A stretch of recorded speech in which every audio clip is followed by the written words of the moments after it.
지난 주에는 하나님을 가까이 하라는 제목으로 말씀을 전했습니다. 야고보서의 수신자는 흩어져 있는 12지파, 디아스포라 유대인 그리스도인들이 수신자들입니다. 그들의 삶은 성경적인 그런 가치관보다도 세상적인 그런 가치관에 더 많이 영향을 받고 살아가고 있는 모습이었습니다. 하나님과 세상을 겸하여 섬기는 이중적인 그런 양상도 보였습니다. 야고보 성생은 이들의 세속화된 그런 모습을 경고하면서 하나님께 복종하며 마귀를 대적하고 마음을 겸비하게 함으로 하나님과의 관계, 수직적인 그런 관계 회복을 이루어야 할 것을 말씀을 했습니다. 하나님을 가까이 하고 그리고 수직적인 관계를 회복하는 신앙인은 필연적으로 형제를 비방하고 판단하는 것을 멈추고 화목을 추구하게 됩니다. 그래서 이어지는 오늘 야고보 4장 11절 12절은 수평적 관계, 성도들 간의 형제 간의 관계 회복에 대하여서 말씀을 합니다. 올 한 해 우리가 성도들이 수직적인 관계 회복에 이어서 수평적 관계 회복을 위하여서 마음에 무엇을 새겨야 할 것인가? 오늘 우리 가정들이 문제가 많습니다. 오늘 우리 교회도 역시 많은 갈등들이 있고 아픔이 있고 다툼들이 있는데 그것을 회복하기 위해서 우리가 무엇을 마음에 품어야 할 것인가? 첫째로 기억을 할 것은 비방은 사랑의 법을 무너뜨린다라고 하는 사실입니다. 오늘 말씀 11절에 형제들아 서로 비방하지 말라라고 말씀을 합니다. 비방한다라고 하는 이 말은 단순하게 사실을 말하는 것을 넘어서 상대방의 명예를 깎아내리는 것이요 상대를 무너뜨리기 위해서 말하는 것을 일컫습니다. 등 뒤에서 험담하는 겁니다. 다른 사람 뒤에서 다른 사람이 어떻게 할 수 없는 그런 가운데서 험담하는 것. 우리가 누구나 실수를 할 수가 있습니다. 형제가 실수를 하면 기도하는 가운데에 그의 잘못을 바로잡기 위해서 권면할 수가 있습니다. 그러나 그렇게 하지 않고 다른 사람에게 그 형제의 잘못에 대하여서 부풀리거나 악의적으로 해석하여서 말을 퍼뜨리는 것은 그 사람을 무너뜨리는 그런 일입니다. 때로 우리는 그 사람을 위하여서 기도해 달라라고 말을 하면서 기도 제목을 나누는 것처럼 그렇게 하지만 그러나 그것은 가장이고 오히려 기도 제목을 나누는 그것을 통하여서 다른 형제나 자매 험담을 하는 그런 경우도 있습니다. 그것은 형제 자매를 힘들게 하는 것이고 무너뜨리는 그런 행위입니다. 사실을 밝힌다는 그런 명분을 내세우지만은 실제적으로는 다른 사람의 비난을 쏟아붓는 것도 형제를 무너뜨리는 그런 행위입니다. 악의적인 행동입니다. 그런데 오늘 말씀은 이 11절에서 형제를 이렇게 비난하거나 판단하는 것을 두고 그것을 율법을 비난하는 것이고 판단하는 것이다. 그렇게 말씀을 하고 있습니다. 왜 형제를 판단하는 것이 율법을 판단하는 것이 되는가? 그것은 율법 가운데 최고의 법이 형제를 사랑하는 것인데 그것을 무시하는 행위이기 때문에 그렇습니다. 최고의 법, 그것은 이웃 사랑하는 것이다 라고 야고보 성생은 야고보서 2장 8절에서 말씀합니다. 너희가 만일 성경에 기록된 대로 내 이웃 사랑하기를 내 몸과 같이 하라 하신 최고의 법을 지키면 잘하는 것이거니와. 이웃을 사랑하는 것이 최고의 법이다. 그런데 이웃을 자신의 몸을 사랑하듯이 그렇게 사랑하는 것이 최고의 법인데 이웃을 비방하고 판단하는 것은 바로 최고의 법을 무시하는 행위이다. 그렇게 말씀을 하고 있는 것입니다. 최고의 법인 이웃 사랑을 실천을 하는 사람은 다른 사람을 외모로 판단을 하지를 않습니다. 상대방을 외모로 구별하지 않을 때에 우리가 이웃 사랑이 가능합니다. 내 몸과 같이 하라 하신 이 최고의 법을 이행할 수가 있는 겁니다. 외모로 판단해버리고 그래서 등급을 매겨버리면 내 몸처럼 사랑할 수가 없는 것이죠. 야고보는 외모로 판단하는 차별과 말로 판단하는 그 비방을 같은 뿌리에서 나온 죄로 보고 있습니다. 사람을 외모로 판단하여 차별하거나 서로 비방한다면 교회 공동체는 허물어질 수밖에 없는 겁니다. 그렇게 하는 것은 또한 자신에게는 회복하기 힘든 상처를 남기는 것과 같은 일입니다. 자해하는 것이요, 자폭하는 행위입니다. 한 여인이 마을 사람들을 험담을 하고 다니다가 랍비를 찾아가서 회개했습니다. 랍비가 그 여인에게 치약 한 통을 다 짜보라고 했습니다. 치약을 한 통을 다 짜고 나니까 그 짠 치약을 다시 담아보라고 했습니다. 불가능하죠. 여인이 불가능하다고 그러니까 랍비가 그렇게 말합니다. 입 밖으로 나간 비방의 말도 이와 같아서 다시 주워 담을 수 없고 그리고 상대의 마음에 씻을 수 없는 상처를 남긴다. 그렇게 가르쳤습니다. 형제를 비방하고 판단하는 것이 내가 속한 공동체에 얼마나 손해를 끼치는 일인가 알아야 됩니다. 가정에서도 마찬가지입니다. 내가 판단하고 가족들을 비방을 하면 씻을 수 없는 마음의 아픔의 상처를 남기게 됩니다. 내가 정말 신뢰하고 의지하고 있고 사랑하고 있는 그 사람이 나에게 대하여서 비난하고 비방하고 판단하면 그로 인한 아픔, 상처는 정말 굉장히 크다라고 하는 것이죠. 형제를 비방하고 판단하는 사람들은 주로 어떤 사람들일까요? 가까운 사람들입니다. 가깝기 때문에 내 문제가 무엇인지 그거 단점 너무 잘 알고 있습니다. 그래서 비방하고 판단하고자 하는 그런 유혹에 빠지기가 쉬운 겁니다. 유혹에 넘어가서 율법을 비방하고 판단하는 사람이 되지 않기 위해서는 우리가 내가 누구인가라고 하는 사실을 알아야 됩니다. 나는 율법의 재판관이 아니고 또 입법자가 아니고 그 율법을 준행해야 하는 자다, 준행자다라고 하는 사실을 기억을 해야 됩니다. 하나님은 우리를 그 누구도 재판관이나 입법자로 세우지 아니하셨고 우리 모두를 준행자로 세우셨습니다. 입법자와 재판관은 오직 한 분이십니다. 능히 구원하시기도 하시고 멸하기도 하시는 하나님이십니다. 우리는 다 준행자입니다.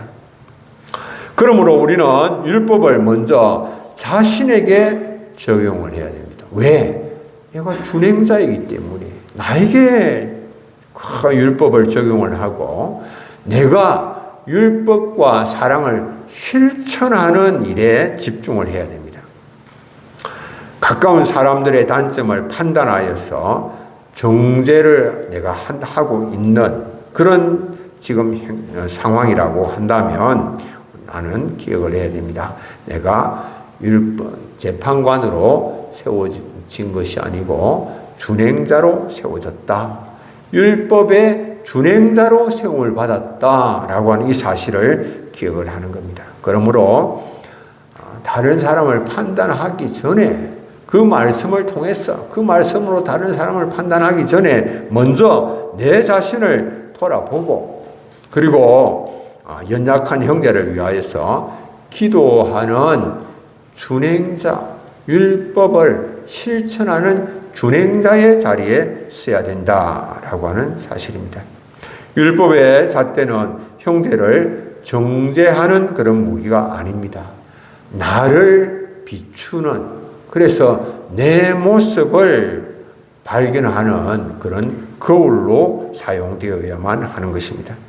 비방과 판단 대신에 격려와 축복의 말로 서로 세워갈 수 있는 우리 사랑하는 성도님들 되시면 좋겠습니다. 가정에서도 마찬가지입니다. 판단하지 말고 서로 격려하고 축복하고 위로하는 말로 우리는 세워갈 수가 있는 것입니다. 두 번째로 판단은 하나님의 자리에 앉으려고 하는 교만입니다. 판단은 교만에서 나오는 것입니다. 야고보 4장 11절로 2절에 12절에 보면은 네가 만일 율법을 판단하면 율법의 준행자가 아니요 재판관이로다. 입법자와 재판관은 오직 한 분이시니라. 한 분 누구이시겠습니까? 하나님이시죠. 예. 입법자와 재판관은 오직 한 분, 하나님이십니다. 우리가 형제를 비방하거나 판단하지 말아야 할 이유는 재판관은 우리가 아니다라고 하는 겁니다. 내가 재판관이 아니다라고 하는 겁니다. 누가 재판관입니까? 하나님이 재판관이시다라고 하는 겁니다. 오직 하나님만 율법에 대하여서 율법으로 판단을 하실 수가 있는 것입니다. 그리스도인들이 마땅히 준행해야 하는데 준행하지 아니한 그것을 판단하실 분은 오직 하나님이시다라고 하는 겁니다. 우리가 그리스도인 되었다라고 하면서 남을 헐뜯거나 멸시하는 말을 하는 것은 내 이웃을 내 몸과 같이 사랑하라고 하신 이 최고의 법, 이걸 자기 마음대로 해석을 해버리는 겁니다. 율법의 준행자가 아니라 이 재판자로서 재판관으로서 마음대로 해석하여서 다른 사람을 판단하는 것이죠. 하나님은 우리에게 네 이웃을 네 몸과 같이 사랑하라고 하시는데 우리는 함부로 그 말씀을 해석을 하고 적용을 하고 그 말씀으로 다른 사람을 재판을 해버리는 것이죠. 그러므로 형제를 비판하고 판단하는 것은 궁극적으로 하나님의 권위에 대한 도전입니다. 하나님이 재판관이신데 그걸 내가 월권하려고 하는 거죠. 우리는 형제를 판단하는 그 재판관, 심판자의 자리를 내려놓아야 됩니다. 교회 안에서 서로가 서로를 판단한다면 그러면 집주인이 있는데 집주인을 제쳐두고 하인들이 주인 행세를 하는 겁니다. 여러분들 이게 있을 수가 있는 일입니까? 집주인은 누구입니까? 그리스도이시죠. 주님이 집주인이죠. 그런데 그 주인을 제쳐두고 다른 하인을 멸시하거나 무시하거나 판단하는 것, 그런 사람이 있다면 그건 월권이죠. 주인의 영역을 침범하는 것이지요. 하인들의 행위에 대하여서는 주인이 책임을 지는 겁니다. 오직 주인만이 판단을 할 수가 있습니다. 집 하인을 다스릴 수 있는 권한과 권능은 오직 주인에게만 있죠. 주님께만, 그리스도에게만 그 권한이 있는 것입니다. 로마서 14장 4절은 이런 말씀이 있습니다. 남을 비판하는 너는 누구냐? 그가 서 있는 것이나 넘어지는 것이 자기 주인에게 있음에 그가 세움을 받으리니 이는 그를 세우시는 그 권능이 주께 있음이라. 서 있는 것이나 넘어지는 것 다 주인에게 달려있다. 주인이 하는 일이다. 그렇게 말씀을 하죠. 미국 16대 대통령 에브라함 링컨, 남북 전쟁 때의 대통령이지요. 당시 부하 장군들이 실수를 많이 했는데 굉장히 분노했습니다. 독서를 담은 그런 편지를 자주 썼답니다. 그런데 독서를 담은 편지를 많이 썼지만은 그 편지를 결코 발송하지는 않았습니다. 편지를 써서 보내지는 않고 서랍 속에 넣어 두었습니다. 그리고 링컨이 생각을 했습니다. 내가 그 상황이었다면 나는 그와 달리 더 잘할 수가 있었을까? 그 모든 상황과 형편은 오직 하나님만이 아시고 하나님만이 심판하실 수가 있다. 그렇게 생각을 한 것이죠.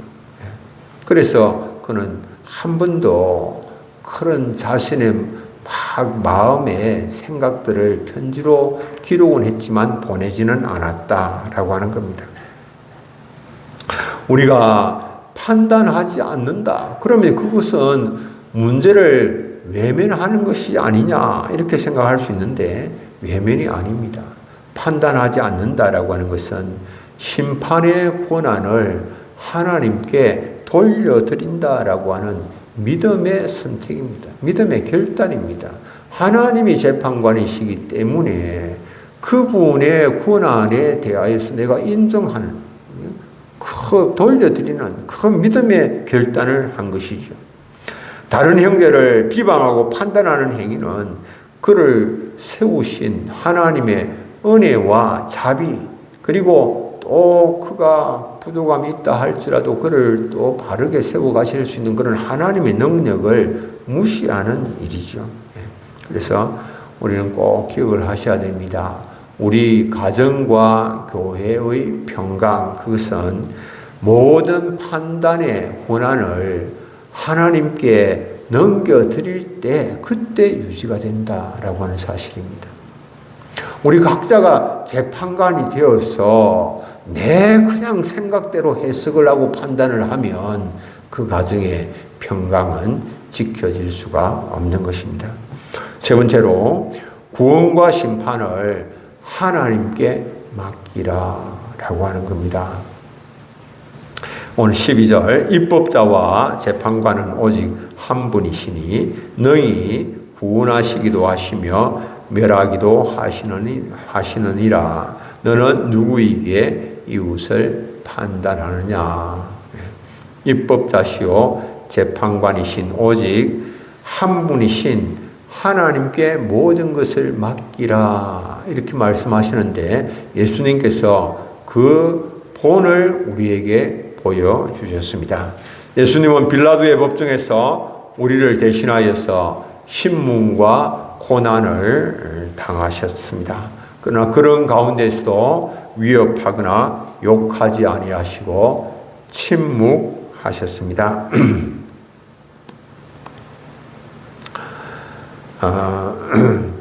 그리고는 모든 일을 공의로 심판하실 하나님께 다 맡기셨습니다.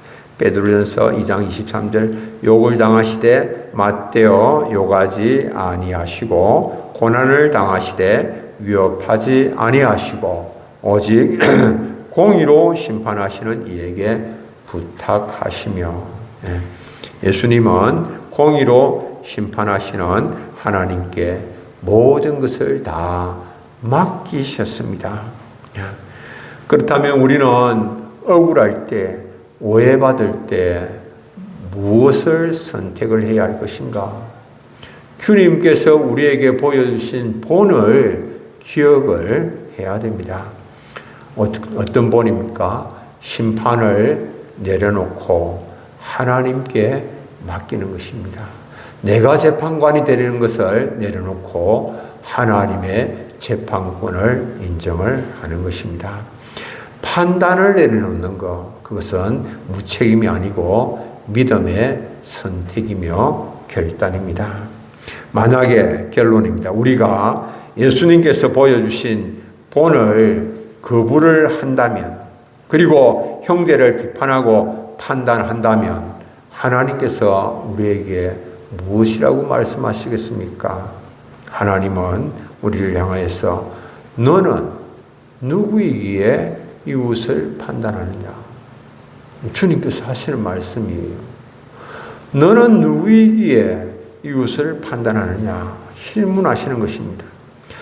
하나님만이 재판관이신데 그 재판관 자리에 앉아서 다른 사람을 재판하고 판단하는 너는, 너의 정체는 도대체 무엇이냐?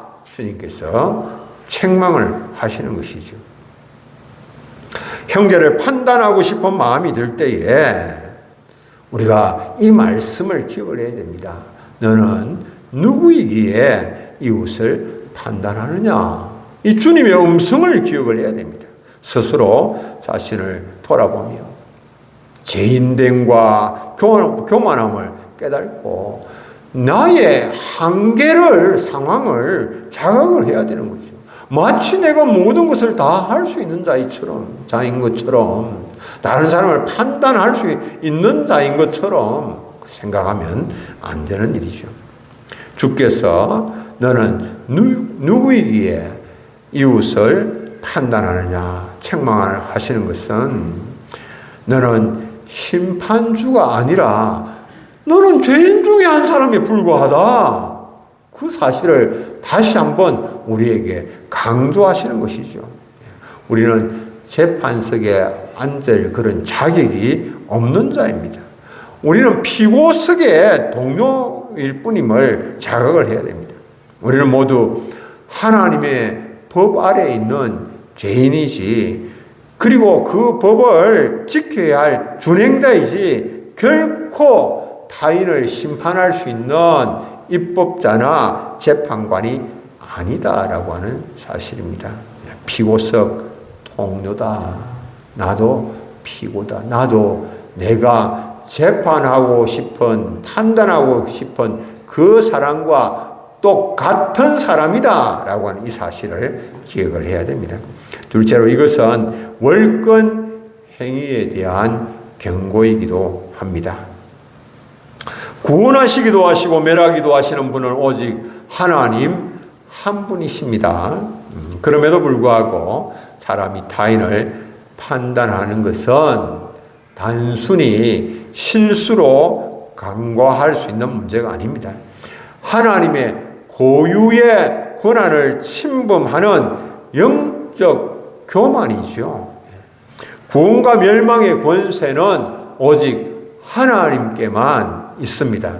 그럼에도 불구하고 이웃을 판단하는 것, 재판하는 것, 그것은 통치권을 가로채려는 교만한 행동이다라고 하는 겁니다.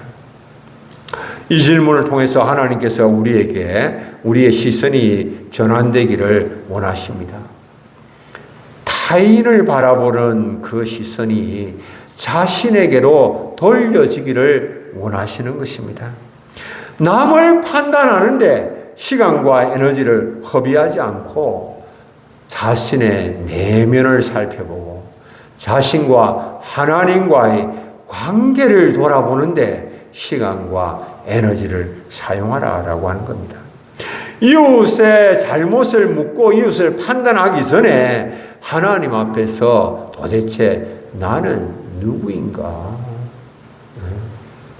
나는 어떤 사람인가라고 하는 것을 발견하라라고 하는 것입니다. 남을 판단하는 사람은 스스로 자신을 법 위의 존재로 올려놓으려고 자신의 위치를 착각하는 것입니다. 성경은 우리를 뭐라고 말씀합니까? 너희는 법 아래에 있는 존재다. 그 법을 지켜 행하여야 하는 준행자다. 여러분들, 우리가 준행자의 자리로 돌아가야만 하는 것입니다. 하목은 결코 옳고 그름을 가리는 데서 시작이 되지를 않습니다.